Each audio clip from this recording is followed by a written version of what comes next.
Zone begins now. Hello and welcome to The Thriller Zone. I'm your host, David Temple. And I got to say a great big welcome to Season 4 of The Thriller Zone. Wow, can you believe it? Season 4, now over 18 months into the show. I remember just like it was yesterday, our very first guest. Well, I knew I wanted to write a novel about someone's life that goes off the rails because I love those books and I love those films. Right. And there is sort of this insane pressure on women, I think, in particular, to be happy and to present yourself as very happy on social media all the time. And I just think not enough is discussed about how monotonous and boring motherhood can be. Wow, that seems like forever ago. And then again, it seems like just last month. May Cobb, she was number one. Here we are, 15 or so later, Season 4, a new year, 2023. Brad Taylor's coming out with, look at this, The Devil's Ransom, dropping next week, Tuesday, January 24th. I had a chance to sit down with Brad. When I first met him, I'm going to be honest with you, I wasn't quite sure how to read him. He's one of those guys that's like, hello, yeah, great. And he's always kind of watching the room. Must be that Delta Force background, right? Just always seeing where the exits are. Then you get to meet him, and he's just a chill Southern boy like myself, kind of laid back, easygoing. Oh, and a prolific writer. This marks number 17. 17, baby, The Devil's Ransom. So, how about you and I get on into The Thriller Zone now in our 4th season. Please welcome Brad Taylor. First of all, welcome Brad Taylor to The Thriller Zone. Thank you. Thank you for having me. I cannot believe it has been taken us this long to find the hookup. We're going to talk about that. Let me turn the volume up here. But you are, I don't know if you knew this, I should have sent balloons and flowers and everything. You're the inaugural debut of Season 4 for The Thriller Zone, now in our 19th month. Very cool. I know you got chills right now, don't you? You just tingling all over. I'm surprised I haven't been on before either. I actually thought I had been on. I went and Googled all your past episodes, and I was like, well, it looks like I wasn't on. Yeah, and that was going to be one of my starting comments. Hard to believe. It's been 18 months on the podcast. You're one of the biggest names in the biz, and I'm not saying that just to blow skirt up, heat up your skirt, but and I'm just now talking to you, and I'm like, how does that happen? I don't know. But fortunately, I bumped into you at Thriller Fest, got up in your face. Either way, you're here. And I wanted to do this as we warm up. Little side note, we were under a power outage. San Diego, it doesn't rain in San Diego. I think you probably know that. Right. Yeah. And in the last 3 days, we've had more rain in the last 3 days than we have in the last 3 years, practically. And at 8:21 my time, all power went off. And I'm like, oh my, really? Brad Taylor, new season? So I'm like, deep breath. It's the universe saying, we're going to test you a little bit or whatever. You want to fill that blank in. And literally at 9 minutes to the hour, it came back on. I actually had an email drafted to your publicist going, we might have to reschedule, which I never, ever try to do. And I'm like, I'm just going to wait. I'm going to wait. I'm going to have faith and wait. Well, at that exact moment, I was furiously trying to get my browser to work. So it worked out. And see, I learned something new. There's a new browser out there called Brave. I never knew about that. And I thought about new all browsers. So I'm very excited about that. But I do want to start off the show with I want to do exactly what Elmore Leonard says do not do. And that's start a story about the weather. So that's what I want to start. So we're having these torrential rainpours. And you're in Charleston area where you're living. And I'm thinking to myself, how is life out there? Let's just, warm up that way. It's actually really good right now. We had the Arctic blast that came through, and I unfortunately told my wife we don't need to move the plants inside. They'll be okay next to the house. It's not going to get that cold, and they all died. So she'll never believe me again. Oh gosh. Yeah, you're in the doghouse now. Yeah. I love that area. Now, I spent 20 years before moving to New York and then out here to the West Coast. I was in Charlotte, so I spent a lot of time in Charleston. Yeah. And I can't tell you how many summers I spent on Kiowa. My favorite is probably Folly Beach, Sullivan's Island. I did work in Mount Pleasant, so you're right there in that thick of that, aren't you? It's like the perfect little town in my opinion. Mount Pleasant is.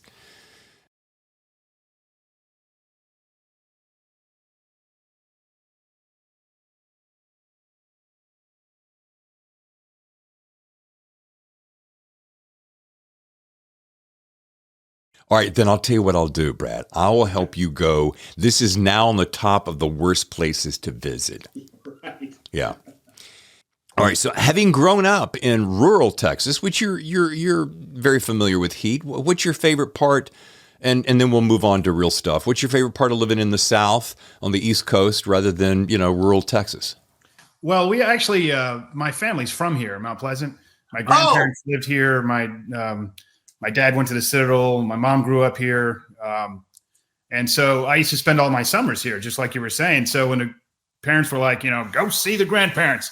So I would spend the summers visiting my grandparents. And so I have a little bit of a history of the place. And my last assignment in the military was teaching at the Citadel. And then I just never left. Wow. Teaching at the Citadel. What was that like, just for a moment? It was a lot of fun. It wasn't... I came from a special mission unit at Fort Bragg, and I was coming down here just to take a break, to be honest with you, just from deployments. And I had a lot of time on my hands because, teaching was a lot of fun, but it's kind of rinse and repeat. Once you go to classes, you're teaching the same thing 3 times a day, and then you do the next class and that kind of stuff. And actually, when I wrote my first book, it was just because I had so much time, I wrote a book. The funny thing is, it's not that terribly dissimilar to the writing process, the teaching process, from the standpoint of you are doing a lot of the same mechanics over and over, albeit with a new thread of story. Yeah, actually, I would say that designing exercises, both in special forces, and I designed a couple of exercises for the cadets down here, adaptive leadership exercises. That's when you really have to build a script, and because you want the guys to do exactly what you envision them doing, but they're human beings. They could do 1,000 different things. They'd be running amok.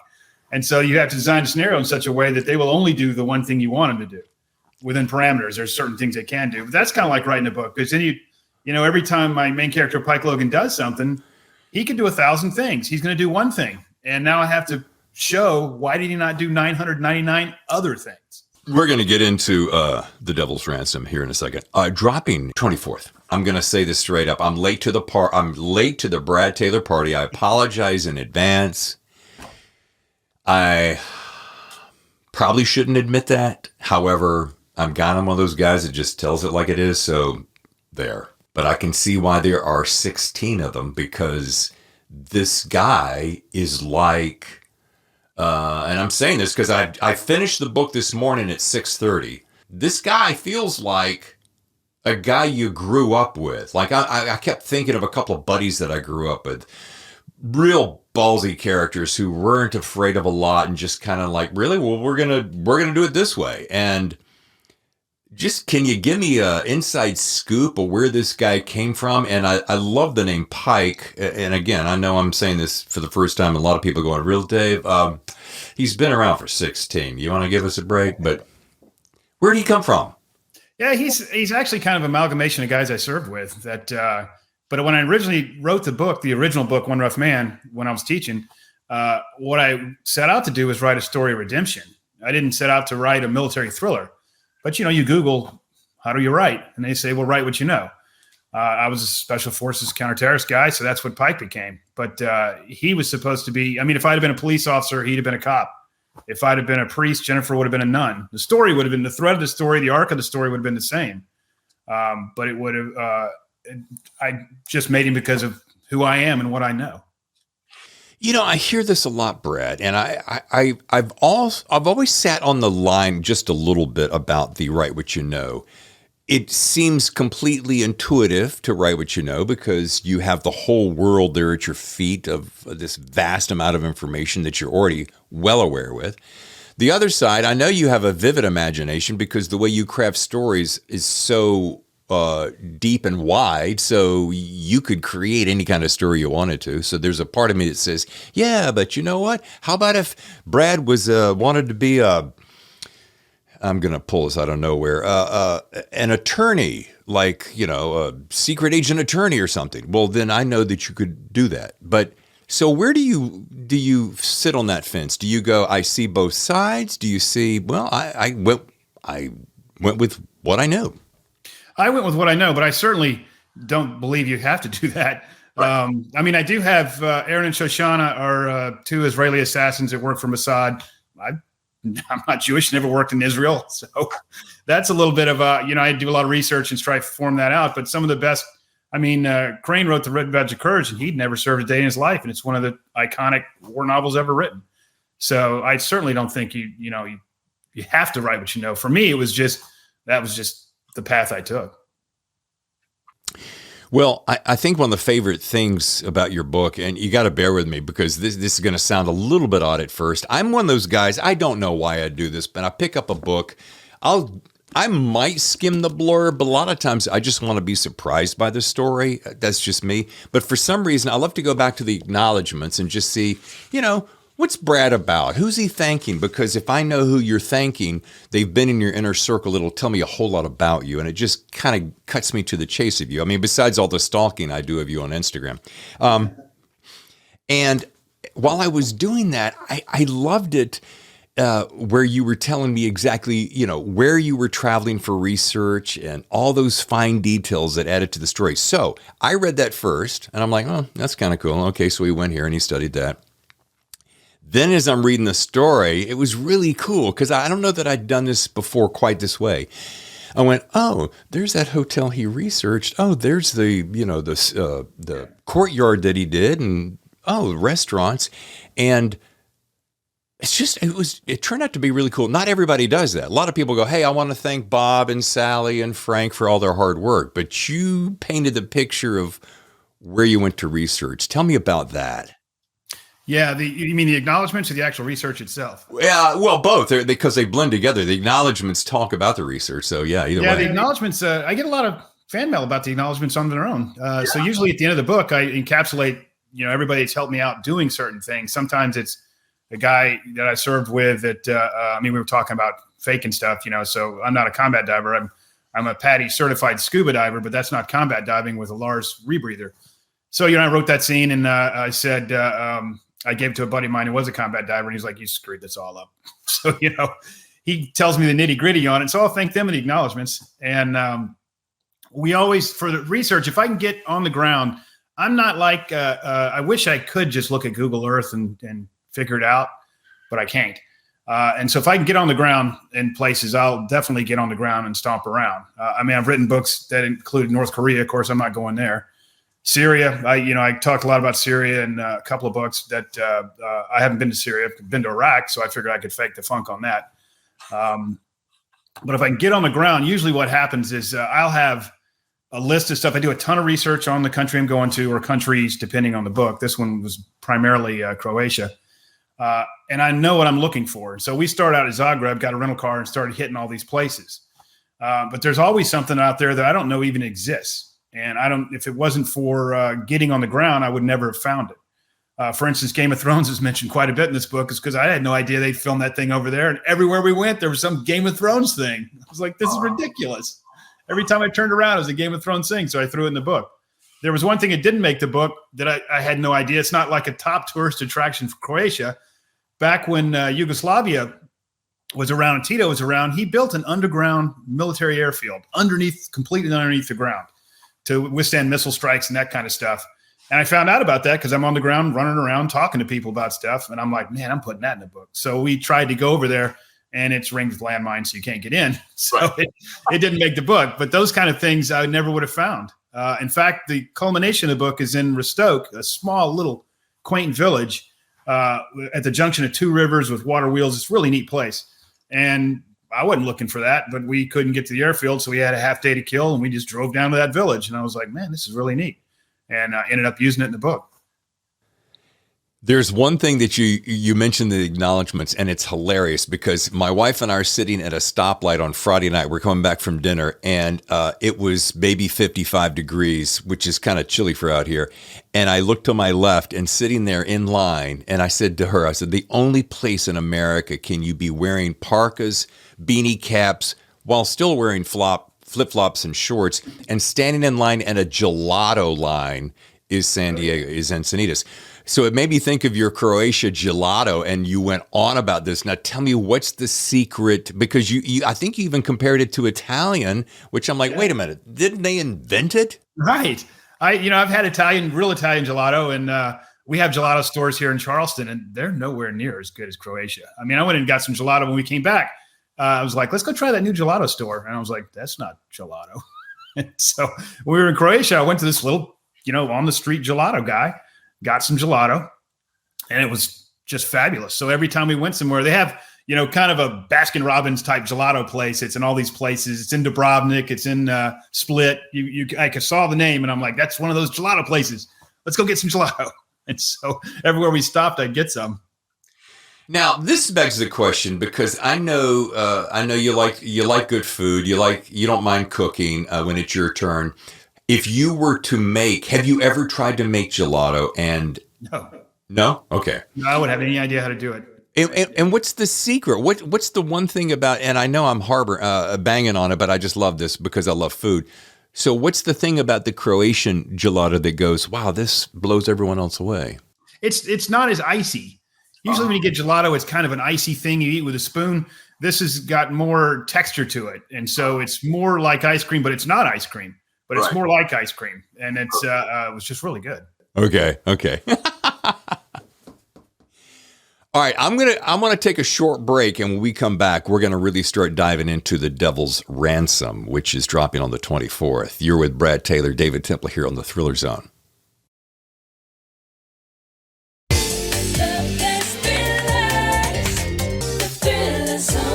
And now back to the show. And welcome back to the Thriller Zone. I'm your host, David Temple. This is Brad Taylor, New York Times bestselling author of, guess what? Oh, look at this thing, baby. Look at this. Look at that, Devil's Ransom. Whew. I'm Brad, by the way, welcome back. Thank you for being here. Thank you. I'm a big fan of book covers, and I went back and did a little research on your book covers, and there's two things I learned. One is you got killer book covers. Who does them for you? It depends on the covers. We've gone through a little bit of a cycle on some of the covers, and this one was we went round and round on this cover, round and round. So I keep giving them input. Here's what I think it should be. Here's how I like, and they'd send something back, and sometimes I liked it, sometimes I didn't. And we went. I probably spent more time on this cover than I have in the past. There's been times I will send them ideas and say, okay, like my last book was End of Days, which was about the Knights of Malta. So it's a broken Maltese cross. It's a kind of not a set piece, just a thing that's there. And so I sent them a bunch of crosses, because the first one that was on that cover, they put a Knights Templar cross on there, which is a completely different cross. And I said, you can't do that. I mean, I'll get hate mail from everybody. Yeah. We use the Maltese cross. Yeah, it's a stud. And, whenever you get a quote on the bottom, Nelson DeMille says, Brad Taylor knows his stuff. Anytime you get, folks, in case you're wondering, you want to become an author one day, you get a blurb like that, you're going to the moon. Okay, let's just say that. Nice. But let me tell you, folks, how I met Brad.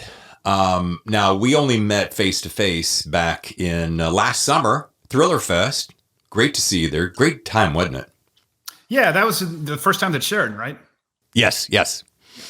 Down there in Times Square.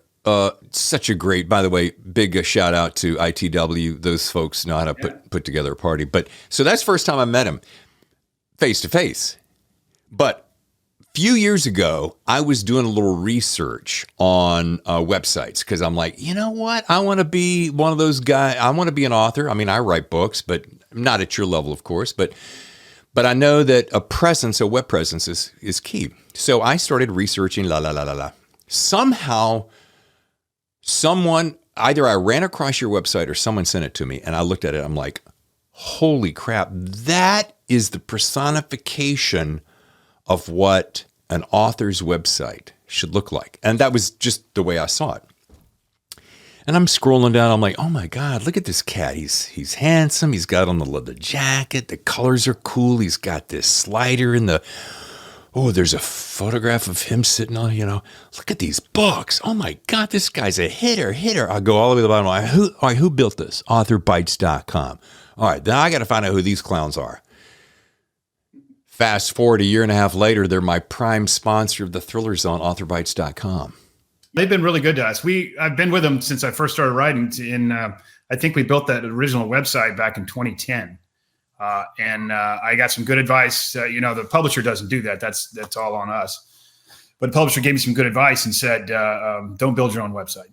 It's going to cost you some money because I wasn't making any money as a writer at that time. So everything was like, I don't want to spend money on this."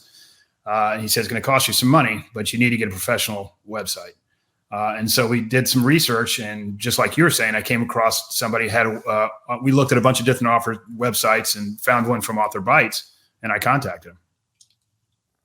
Amazing. Anyway, I love synchronicity. If you listen to the show, you know I love synchronicity. And so I saw that. I'm like, oh my God. I mean, Brad, I'm going to tell you, I'm going to do straight up. Matter of fact, you see this photograph here in the background.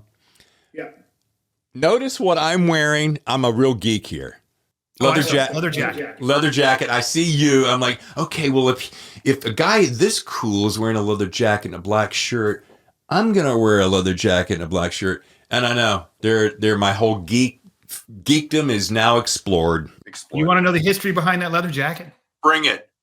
It's really embarrassing because I not constantly, but at least twice a year, someone will email me and say, where can I get a jacket like that? I went to a photography studio with a suitcase full of stuff to wear. And I took a bunch of pictures, changed clothes, take a bunch of pictures, change clothes, take a bunch of pictures, change clothes. And most of them, I look like a JCPenney salesman, and I'm leaving the studio. We're done, packed up, ready to go. And a photographer says, "Hey, somebody left a leather jacket in the studio here. You want to try that on?" And I was like, "Sure." So I put it on. He took one more picture, and that's the one we ended up with. And I took that leather jacket off, put it back in a closet, and left. I have no idea where it came from or how to get one. People are always asking me. I'm like, sorry, that thing was just thrown on me at the last minute.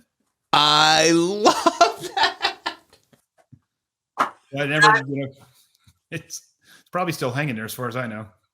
See, dude, these are the kind of stories I geek out on. I don't know why, because you're like, oh, this guy, Brad, he probably wore that when he was serving. It's been with him forever. Look, it's worn here. He probably was in a bar fight or something. We make all this stuff up, and here it is.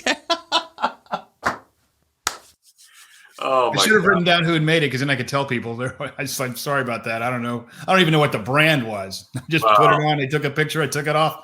And then when we got the proofs back, it was like, that's the best one. I was like, the one with a jacket that I took walking out the door after all that work.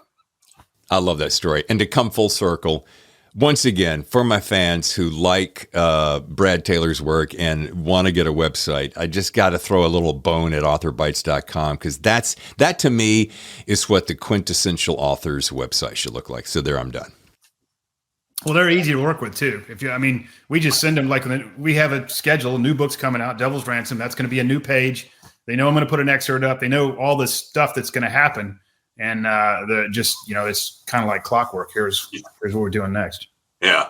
Let's go back to your friends, Jennifer, Knuckles, Veep. Love these guys. And Jennifer, by the way, I have to believe, what did you call her? I've got a note here. You call your wife the DCOE. Yeah. What's DCOE? Deputy Commander of Everything. So she actually, I'm sitting here talking about how the website works and how that's this and that. She's the one that actually does the website. She does, she interfaces with my publicity team, the marketing department.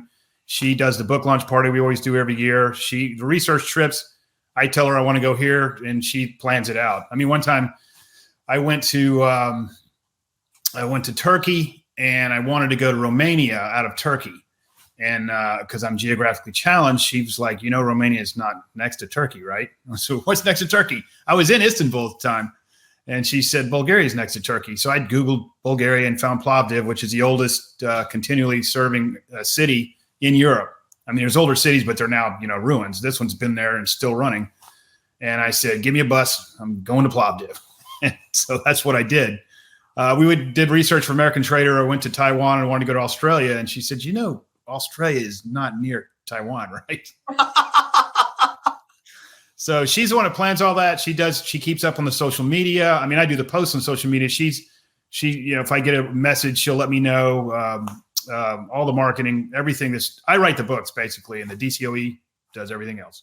If I'm not mistaken, she's holding the camera on a lot of your Instagrams, and she'll be kind of teeing you up. And I'm like, this gal is a marketing marvel. So now I know where Jennifer comes from. Yeah, there's some pieces of my wife in there, that's for sure. But I've also served with a lot of females as well. So she's kind of an amalgamation as well. Yeah. And how did Knuckles come up with his nickname? Another one of those little tidbits I want to know. Well, you're going to make my wife's ears burn. She came up with that. So we were, we all had call signs, in my old unit, but I didn't want to use a call sign that somebody else had. They think I'm talking about them. So you have to come up with a brand new one you've never heard before. Otherwise, they'll say, hey, you can't, I don't act like that. And I'm like, well, it's not you. It's just I used your call sign. And so I'm sitting there typing the very first book. And I said, I need a call sign. And she said, how about Knuckles? And I was like, why Knuckles? Because you're all a bunch of knuckle draggers. And I was like, oh, okay, that works. See, this is the inside scoop that I love. That is awesome. High five, double high fives to your wife. Hey, and, before we get off of her and get on to something else, I do want to know this because you've been together a long time. You got two daughters, two grown daughters. You've been together a long time. What's the secret to a happy marriage, Brad? You can tell us right here. It's not Oprah. It's still the Thriller Zone. It's saying yes, dear. That's it. Yeah, we've been married 33 years, so it's been together for a long time. Wow. She was a financial analyst. She was doing media evaluations, believe it or not, and working full time. And then when I started writing 2 books a year, it just got to be overwhelming. You're doing 2 book tours. I was still doing security contracting. I was writing 2 novellas a year as well. And I just couldn't do anything else. And so she left her job and said, I'm going to pick up all the slack. You just write the books. I'll do everything else. And so that's what she does. Honey, did you hear that?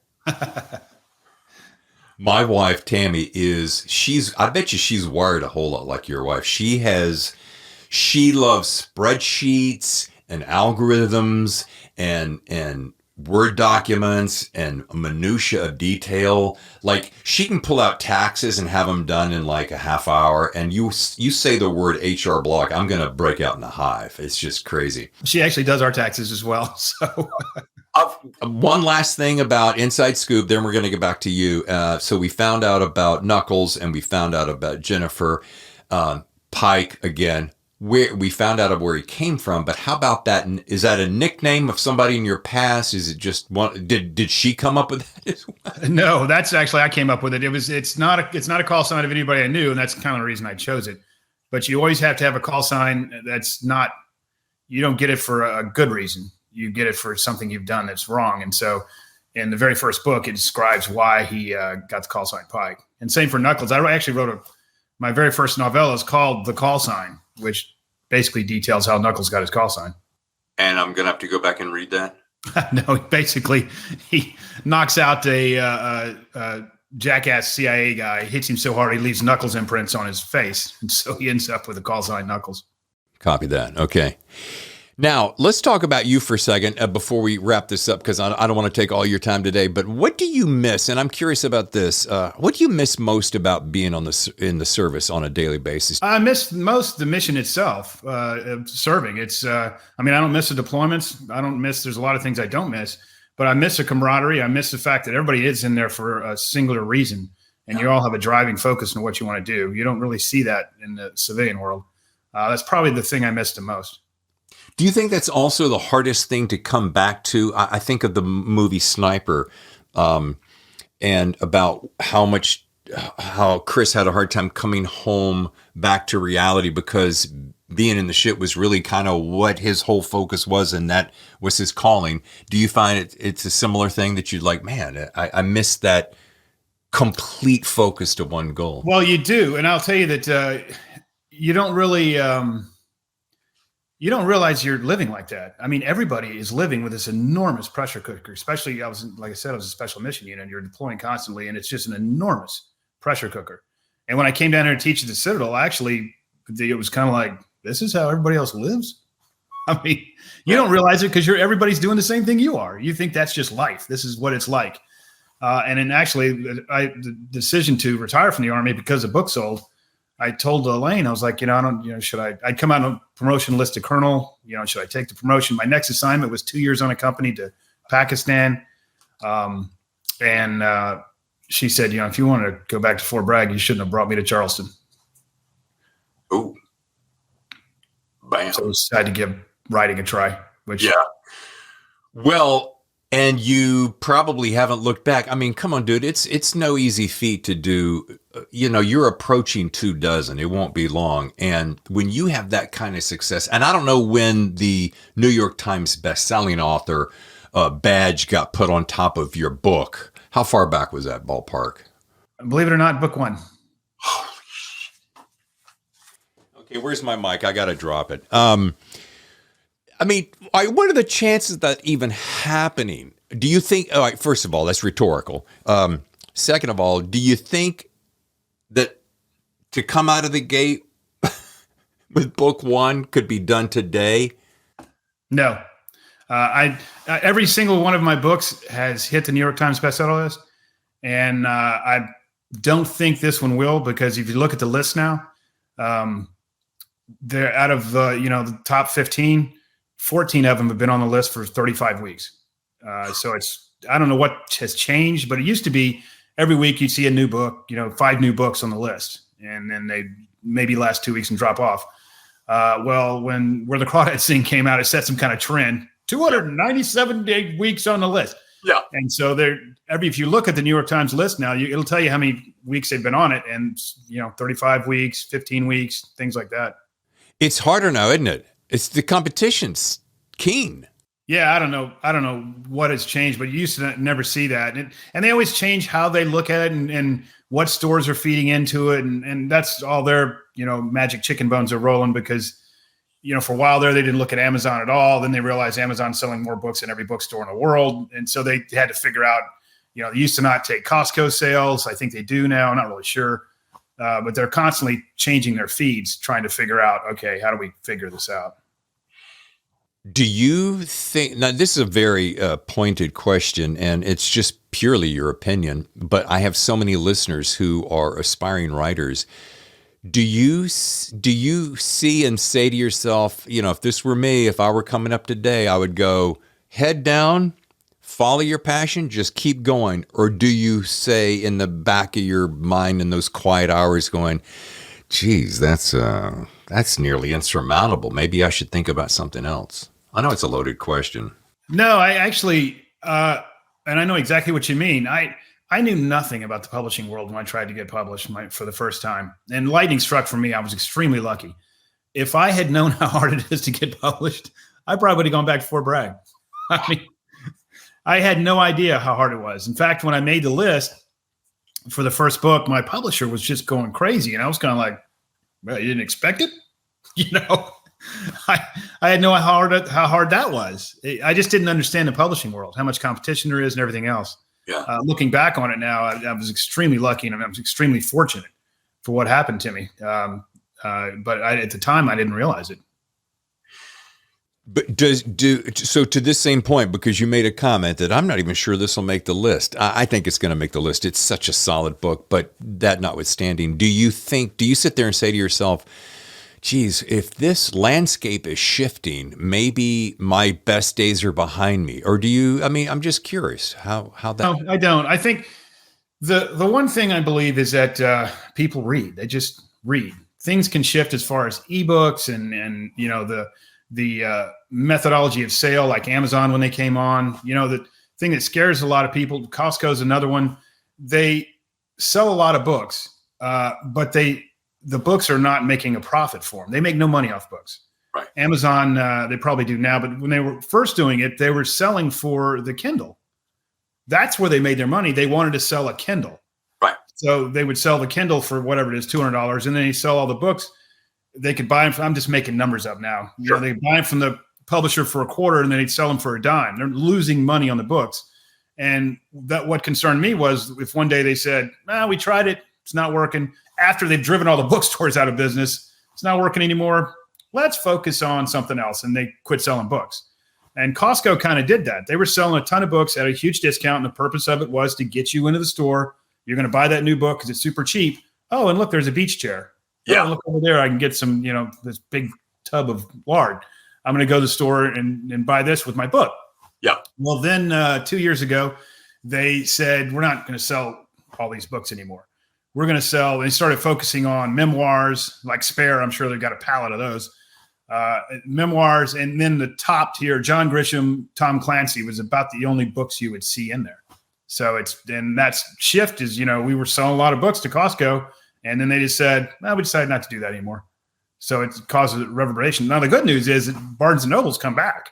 Yes. They're talking about open 30 stores this year instead of closing them all. They've done a really good job. The stock price is up, and it's because it got back to selling books and not selling trinkets, I remember the time you'd walk in a Barnes and Noble and, between the Starbucks, no offense to Starbucks, we love Starbucks. But between that and the tchotchkes and the jewelry and the this, that, and the other, I'm like, what happened to the books? Right. And then they opened the record store in the back and the DVDs. And now I'm one of those guys that I go to the Barnes and Noble as much as I can, or any other little bookstore like Warwick's downtown La Jolla, one of my favorites. Yeah. I've done a book signing there. Yeah. Great people. Nancy and all those guys. Yeah. I believe that we should support those guys, but man, it is so refreshing. And you make a great point, Brad. I mean, people are always going to read. Now, people are going to tell you, our attention spans are getting shorter and la, la, la. Yes, maybe. TikTok is probably part of the demon behind all that. But we still love storytelling. We love to read great stories. We love to be lost and carried away to these other worlds. I mean, that's since the beginning of time, right? Right. Yeah. And people are going to read. I firmly believe they'll always read. And there'll always be a segment that says I have to have a physical book. Others say combined book. I mean, you mentioned TikTok. Colleen Hoover on the combined ebook print side of the house for New York Times, she has 5 books on that list. And she has 5 books on that list because of TikTok. Yeah. So that's the one thing that I really don't like about publishing. I don't mind it, I guess, but there's always some new thing. I got to get a new account on this and I got to compete with that. And, for a while there was like, my publisher's like, you got to start a Pinterest page. And I said, no, I'm done. Instagram, Twitter, and Facebook. That's the limit I'm doing. When I started hearing agents at conferences talking about, you got to get a platform, your platform's got to be solid, platform. And well, what is that? You got to be on all the social media channels. And I always heard that and I went, I get it. I see where you're going. It helps the marketing, which basically means is pretty much up to us. A large part of that. I know you agree with that. But moreover, shouldn't I be writing books? Right. Yeah. That's what I actually say over and over again is that it's the writing that matters. At the end of the day, it is the writing that matters. Now there's certain ways there's certain things that'll always happen where something, goes viral for whatever reason on pick a platform. And then that person writes a book. Well, that's probably going to sell a lot because she went viral once. But if the writing is not solid, she's not selling another one. I mean, that'll be it. Yeah, and you and I both know we could rattle off, if we were a less than kind, rattle off any number of list of people that we know who came out of the gate with a huge smash hit, and then they took the social media angle and became, influencers, and only to find out that their second book. Yeah. And I wish them all well. Listen, we're all here to just perfect our craft, right? Yeah, definitely. I want to say this. I see you dedicated this book, The Devil's Ransom, in case anyone hasn't paid attention to that glorious beast lately. Dedicated to longtime editor David Highfill. Now, two-part question. First of all, it was very kind of you to do that. How long were you guys together, and what was the biggest lesson you learned? Because I got a feeling he's been with you day one, maybe? No. He's this was my third book with him. Okay. I moved over to Morrow a few years ago now, and he's been fantastic. And this is actually, I have the pleasure. This is his very last book. I'm the last book he ever did. Wow. And he's moved on to something else, and I hated to lose him. And sometimes we got in big fights. So I opened up Into Days. Into Days actually has a serial killer in it. And I opened up Into Days with this guy killing a girl. And it's a gory scene, blood everywhere. You know, it's just it sets the tone for me. It was like, that's perfect. We're going to start the book off with that. There's the lie grabber. Sure. Everybody's going to want to know what the hell happened here. Yeah. He said, no, you're not going to open the scene with the murder of a female. That's not happening. We're not putting that in the book. And so I fought him, and he was like, no, we're not going to do that. And so I saved that chapter. I have it. I may sell it as a separate, just one chapter. But he had a good point. The very next scene, which starts the plot going down. Now, the guy that does the killing is obviously integral to plot. But the terrorist thread starts in the next scene, and it's a paragliding assassination, basically, in Switzerland. And he said, you've got this other scene right after it. There's no reason to do that. And I was like, okay, I can see that. And now reading it, I'm like, yeah, he's right. This flows a lot better instead of starting off with the Jack the Ripper scene. Start off with the guy, the Mossad, head of the Mossad, the Ramsad, getting killed in Switzerland. Do you think there was more? I have a very specific reason for asking this. Do you think he had more of a reason for you not to start that way than just the fact that your second or third scene was equally as good or better? I think it actually may have been. I think he may have been afraid of the female angle, that the female's getting killed right up the bat, and it's just not. People don't want to read about that, and it's not something that's. Because later on in the book, he's doing another killing, and he's trying to escape. And so he's in this dorm room, and he kills a female to get out of there and steals her bicycle and pedals away. He was like, we're not going to, you're killing all these females. And I said, well, because it didn't bother me. It was lick. I was like, I'll make him a male student. How's that? Oh, okay, do that. So the scene's still in there. He just went from female to male. Okay, well. Folks, the book is The Devil's Ransom. We're not wrapped just yet. I still got two more little tricks up my sleeve, but I do want to say Pike Logan is back, and he's kicking ass, which is exactly what you'd expect him to do. And the ending, Brad, by the way, tell me inside scoop. I'll keep it between us. Somebody's optioning this for a movie, right? I've gotten a lot of threads, I guess I'd say. And we'll see if they come to fruition. It takes so long before anything actually happens that I'm talking with some people right now, as a matter of fact, and if it goes somewhere, it goes somewhere. Usually, you end up talking for 9 months and then it just fades away.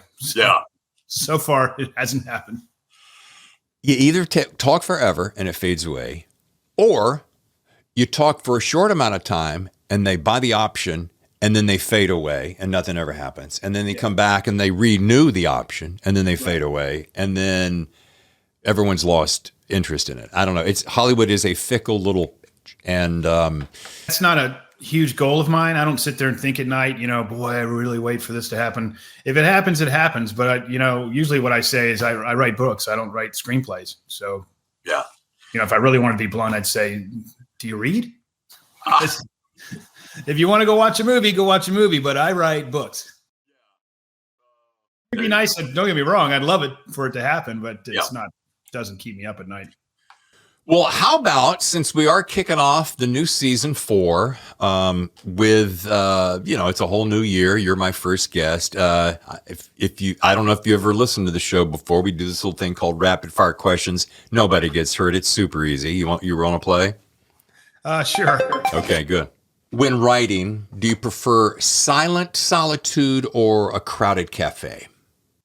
I can write anywhere. I had learned that. I've wrote my first book at volleyball tournaments, gymnastics meets, on airplanes, in bars. I have the ability to just turn everything off. I don't even have a writing desk. People say, what's on your writing desk? I don't have one. I'm sitting on an actual, believe it or not, if I could show you my desk I'm on right now, it's a beer pong table my daughter made in college. So I just pack my computer up and I go. Sometimes I'll go to Waterfront Park and they have some free Wi-Fi out there. Other times I'll go to the library. It doesn't bother me one way or the other. Let me interject a real quick thing. You said free Wi-Fi. I have this conversation with my wife quite often. I said, honey, you aren't surfing the web at a coffee shop, right? Well, yeah, it's free Wi-Fi. I'm like, are you using a private VPN? Huh? I'm like, I can get into your computer and see everything. What? So, word to the wise there. Oh, yeah. I've used that in a book before. And people ask me all the time, are you writing about, how do you keep from writing about classified stuff? Well, I just don't write about classified stuff. That's how I keep from doing it. And so usually what I do is I look at what criminals are doing. And in New York City, so every time you go into your house, your phone will hook up to the Wi-Fi. Very few people say, ask me every time to hook up. If it's a network they know, it automatically hooks up. So it saves you the trouble. And so they hovered a drone that spoofed the Starbucks Wi-Fi. It was a block away. Everybody that came to the light, the phone thought they'd read it in Starbucks, hooked up to the drone, and they drained all the personal information out of the phone. So I used that in the book. I was like, oh, that's pretty cool. I'll use that. We're going to use that as a highlight of the show. That's juicy, dude. Yeah, I did, because you don't want to, there's multiple ways to track a cell phone. Yes. And I didn't want to use the same old that I'd used in past books. And so I was looking for a way, how can I find this phone? And I saw what they did, and I said, well, that's what I'm going to do. I'm going to put a drone up, and it's going to fly overhead. And when that phone connects, it's going to bing, it's in that building. Yeah, and nobody wants to turn off. Well, you could just turn off your phone. I know, but what if somebody calls me or somebody texts me? I got to answer their text. Yeah. Shouldn't you be? I am guilty of it too. Bluetooth is one of the easiest things to penetrate, and Bluetooth's on my phone all the time. It's just because I want to hook up a headset. I don't want to sit there and mess with my phone. Yeah. But I should have it turned off because it's easy to penetrate. Well, my favorite thing since I'm drilling down this and taking away from rapid fire questions, I don't know what they're called exactly. I'll look this up later, Brad, and get back to you. But you can get a little pouch. You can put your phone in it, zip it, and it's got kind of Faraday pouch. Thank you. And it blocks any incoming or outgoing signals. Yeah. So if all of a sudden you needed to get it, you could without having to turn it on and off. So look at us hacking the system. Ransomware. We didn't even talk about that. All right. Question number 2, rapid fire questions. Paper or keyboard? I know that now. It's a little bit of both. I don't have my journal in here. I carry a journal around with me everywhere I go. Yeah. A little leather bound journal. And when I'm, and something strikes me, if I'm out driving around, I'll pull over and write it down. Sometimes it's whole paragraphs. Sometimes it's just like 1, 2, 3, 4. And so people ask me all the time, when do you write? And what they really mean is, when do you type? Right. Because I'm always writing. And some days I won't type anything because I'm trying to write, trying to figure this out. And I'll use my journal to sketch things and things like that. And then when it comes time to type, I can bang it out. My record actually is 8,000 words a day for 4 days. Set a world record on that one. AK Fort straight. Yeah, deadline, quite the impetus, right? Wow. And it's funny, side note, Tammy and I'll be taking cross-country trips. We go out to Colorado Springs to visit the grandkids a whole lot. And I will be driving along, just me driving. And I'll be lost. And she's like, where are you? And before I can answer, she goes, oh, working on a book. I'm like, yeah. I mean, because doing this, when you're focused on one thing that you have to pay attention, it allows the other sphere of your brain to just really create. And I'm just always working out little tiny things. What if that? And you got hours, Brad. You got hours. Huh? Well, that won't work because and then if you're planting seeds, I don't have to be writing it down because we should have the ability, right, to remember that stuff. So. Yeah, Elaine says the same thing too. She's absolutely says that.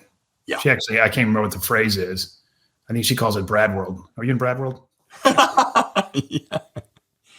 Speaking of Brad World, favorite environment, Texas or South Carolina? That would be close. You're going to make me choose 2 of my favorite places. Yeah. I'm going to say South Carolina right now because just because of where Charleston is. Yeah. But Texas has a lot for it. There's not a lot of shooting ranges out here in Texas. They're all over the place. Yeah. You're going to give up something for something else. Okay. Along a similar vein, are you a barbecue ribs fan kind of guy? Yeah. Okay. Texas or South Carolina? And that's also, you're getting a huge debate on that one. I like Texas barbecue, but I can't, actually, I should say we have a barbecue shop here, Lewis Barbecue, some of the best barbecue in the world, and he's from Austin, Texas. Okay. So it's kind of hard to say, when he cooks it, he's still got a lot of Texas stuff to it. So I love that barbecue. Yeah, that's almost politically correct right there. I mean, you're safe both ways. Well, I can say I don't like North Carolina barbecue with a mustard sauce. I don't like that. So there we go. I was going to say, and then you get up in Carolina, I'm from Winston-Salem. So you get into the red versus the vinegar versus that, I'm just like, whatever you like, just eat it. Okay. Just give me the hush puppies and the crinkle cut fries and a sweet tea but leave me alone. Last question, long trip. What's your favorite music for you and the wife to enjoy? I mean, you get to pick. It can be a genre. It can be a band. You're just taking along. Maybe you're heading out to Texas and you're just thinking, here's a good. We have, actually, I have a Pike Logan Spotify playlist, which is a curated list of songs. And every time we go on a long trip, I'm like, put on Spotify. Let's start the playlist. And it's an eclectic mix of music, everything from country to pseudo punk, Garbage, those kind of bands. Yeah. It's got a ton of different songs. Now, here's an interesting question. I hope I do the same thing. I create little playlists for different books that I'm writing. So when you listen to the music, do you build the playlists for the Pike world so that you're listening to it while you're creating the world, like motivation? Or do you do it more like, if I were writing a soundtrack to Pike's life, pretend it's a movie for easy understanding, these are the songs that I would be playing along with it? Some of the songs that are on the list are because when I heard the song, I was like, that's just like Red Light King's Bullet in My Hand. I'm like, that's Pike right there. Every lyric in there matches up to Pike. But other ones are just songs that mean something to me. I mean, I've got songs all the way from the 80s, 70s, all the way out, just because it's a song that means something to me at a certain moment in my life. I've got songs. I had a running soundtrack that I had in Iraq that I would work out to. Well, those songs are on the playlist because that means something to me. Doesn't mean anything to my writing career, but they're just songs that I wanted to put on there. Nice. Yeah, I'm telling you, the music is such an integral part of writing a story. I'm thinking of like Zero Dark 30 and these guys like Hans Zimmer, these guys who create this music. Yeah. I'll listen to over and over. Born Identity, anything to do with that kind of soundtrack, just especially for action. And when I was reading when you're getting down to the last 5, 6, 7, 8 chapters. And by the way, I meant to tell you this. One of my favorite things, I think it's a trend going on now. I love how you have it's just stacked full of dialogue. I mean, it's just conversation, because, you're setting up the scene early on. I get that. But boy, when you really get into these people are just nailing the dialogue back and forth, and the tension of the action is going pow, pow, pow, pow, pow, pow, pow. I'm like, you're flying through those last few chapters. Yeah, I appreciate it. Yeah, that's what you try to set out to do. Obviously, you don't want to go. Yeah. How about a wet blanket for the big finale, anyone? Yeah. All right, as we get to wrap, Brad, you've been so gracious with your time. I want to ask you, and we kind of hinted at this early on, but I end every single show with this. What is Brad Taylor's best piece of writing advice for aspiring writers? And there's a dozen out there, but I'd love to know, especially with your 16 books in the track record and the decades that you put into that. What would you say if you had to narrow it down? And it can be a couple of points, but. Well, I get asked this a lot, and my answer is going to sound trite, but it's right. It's write a book. I get asked all the time, I have a great outline. How do I get an agent? How do I get a publisher? I'm like, write the book first. Spend all your time focusing on the writing, because that is what's going to matter. At the end of the day, they don't care. You could design your own cover art and say it's the best ever. They're going to read what you wrote, and you need to make what you wrote the best thing there is. If it's a I guess for a technical aspect, I would say for an aspiring writer that isn't published yet, it would be to hire a freelance editor. When you've made it the best you can, when your friends have read it, your reading group, whoever you use to bounce ideas off of, and whoever you use to give you advice, which I did, obviously, they can't beat a freelance editor. If you get a freelance editor, they're going to go through it page by page. When I wrote Run 'Em Out for Man, you notice even in The Devil's Ransom, every book I've written, when Pike's on the page, he's in first person. Yes. I love that. Anybody else on the page is in third person. Yep. When it's their chapter. Well, when I wrote my first book, it was all third person. And my freelance editor gave me this writing assignment, which I was like, what am I, in high school?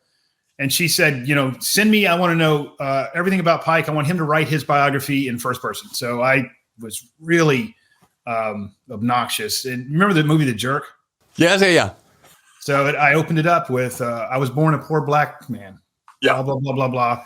Yep. Just being a real smart aleck all the way through it. And she said, that's some of the best writing you've done yet. You need to change. Anytime Pike's on the scene, put him in first person. And I was like, what? Because that's a lot of work. And I did. And I saw where she was coming from. I was like, I can get a lot more out here on the page. There's a lot more emotion that I can get through Pike in first person. And so that's what I did. But that was a freelance editor. No friend of mine is going to say that. They don't know POV. They wouldn't even know what POV meant. They just read the thing and say, I like it or I don't like it, or I have questions on what's this, and didn't you forget about that type stuff, which is good to have a second reader do that stuff, beta reader do that. But a freelance editor can really polish the book up. Because nowadays, even when I was trying to get published, it hits the agent's desk and he's got probably 10 manuscripts there. If he reads the first paragraph and there's 2 typos in it, there goes that one. Time spending more time on that. Nobody's looking for a diamond in the rough. They're all looking for a diamond. Oh, well put. Best piece of advice. That is it. And Brad, you know what I love about that is that, you hear a lot of people say, put your best foot forward. And I'm going to say this to self-published people who are dipping their toe in the water before they try to go for the big 5, we'll call it, whatever it is when this airs. And it's this. Yeah.